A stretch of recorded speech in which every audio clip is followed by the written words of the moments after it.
Alright, we are going to do a get ready with me because there are so many new people here. So if you are new, welcome.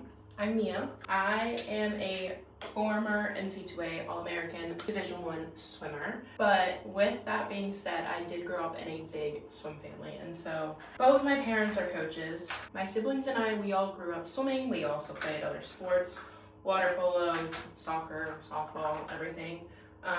But with that being said, I'm probably the most unathletic person in my family.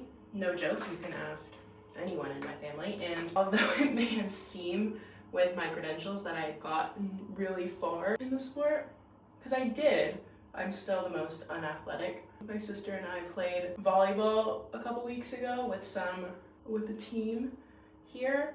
Let's just say, I am not the all-star player. I am the one that is there for the vibes. I am the biggest cheerleader. So if you really want a good cheerleader, I'm your gal.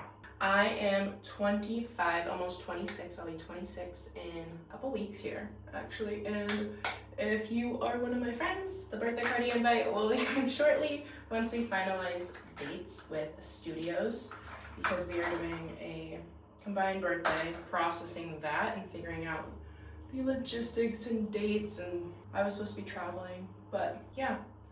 But a little bit of context on how I got into swimming. So both my parents are actually swim coaches, or were.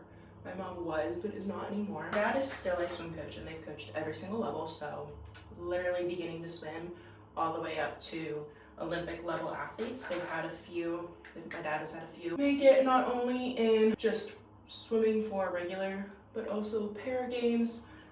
He also tried to make the team back in the day in modern pentathlon, which back then was like horseback riding, running, swimming, obviously, fencing, and shooting, or whatever, ski ball, I don't know. My sports knowledge is not really there. And then my mom was a swim coach. She also coached at every level, basically. They have coached so many people throughout their day, and they still run a small swim team out in California, which is also where I'm from. So I'm from California. I grew up in Northern California, like right outside of Sacramento. And then I went off to university. I started university at UC Davis, which is also my hometown, which was also for my dad at the time. And then when we went through a coaching change, I left and I walked on, and then later became a scholarship athlete at University of California, Berkeley. And that was probably one of the best experiences I've ever had. And what I always tell people when they're